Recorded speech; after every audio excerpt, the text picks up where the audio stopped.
एक बार की बात है, किसी जंगल में एक कौवा रहता था। वो बहुत ही खुश था, क्योंकि उसकी ज़्यादा इच्छाएं नहीं थीं। वह अपनी ज़िंदगी से संतुष्ट था। लेकिन एक दिन उसने जंगल में किसी हंस को देख लिया और उसको देखते ही सोचने लगा कि यह पक्षी कितना सुंदर है। ऐसा पक्षी मैंने पहले कभी नहीं देखा। इतना साफ और सफ़ेद। ये तो इस जंगल में सबसे बहुत सफ़ेद और सुंदर है।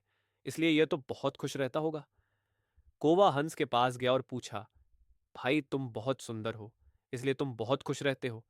इस पर हंस ने जवाब दिया, हाँ मैं पहले बहुत खुश रहता था, जब तक मैंने तोते को नहीं देखा था। तोते को देखने के बाद से लगता है कि तोता धरती का सबसे सुंदर पक्षी है। हम दोनों के शरीर का तो एक ही रंग है, लेकिन तोते के शरीर पर दो दो रंग है। उसके गले में सुर्ख लाल रंग का घेरा था। सच में वो बेहद खूबसूरत था। अब कौवे ने सोचा कि हंस तो तोते को सबसे सुंदर बता रहा है, तो फिर उसे देखना होगा। कौवा तोते के पास गया और पूछा, भाई तुम दो दो रंग पाकर बड्डे खुश हो गए? इस पर तोते ने कहा, हाँ मैं तब तक खुश था जब तक मैंने मोर को नहीं देखा था। मेरे पास तो दो ही रंग हैं, लेकिन मोर के शरीर पर तो कई प्रकार के रंग हैं। अब कौवे ने सोचा, सबसे ज्यादा खुश कौन है, ये तो मैं पता लगा कर रहूंगा, इसलिए अब मोर से मिलना ही पड़ेगा। कौवे ने मोर को जंगल में ढूंढा, लेकिन उसे पूरे जंगल में एक भी मोर नहीं मिला। और मोर को ढूंढते ढूंढते वह चिड़िया घर में पहुंच गया, तो देखा मोर को देखने बहुत से लोग आए हुए हैं और उसके आसपास अच्छी खासी भीड़ थी है। सब लोगों के जाने के बाद कौवे ने मोर से पूछा, भाई तुम दुनिया के सबसे सुंदर जीव हो और रंग बिरंगे हो। तुम्हारे साथ लोग फोटो खिंचवा रहे थे।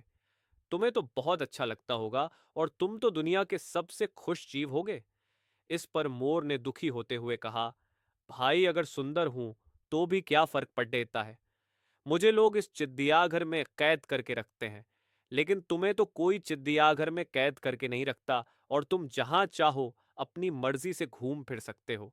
इसलिए दुनिया के सबसे संतुष्ट और खुश जीव तो तुम्हें होना चाहिए, क्योंकि तुम आजाद रहते हो। कौवा हैरान रह गया, क्योंकि उसके जीवन की अहमियत कोई दूसरा बता गया। दोस्तों, ऐसा ही हम लोग भी करते हैं। हम अपनी खुशियों और गुणों की तुलना दूसरों से करते रहते हैं, ऐसे लोगों से जिनका रहन सहन का माहौल हमसे बिल्कुल नहीं मिलता। हमारी जिंदगी में बहुत सारी ऐसी चीजें होती हैं जो केवल हमारे पास हैं, लेकिन हम उसकी अहमियत समझकर खुश नहीं होते। लेकिन दूसरों की छोटी खुशी भी हमें बद्धी लगती है, जबकि हम अपनी बद्धी खुशियों को नजरअंदाज कर देते हैं। जीवन में अपने आप को अहमियत दें, अपनी तुलना दूसरों से कभी ना करें।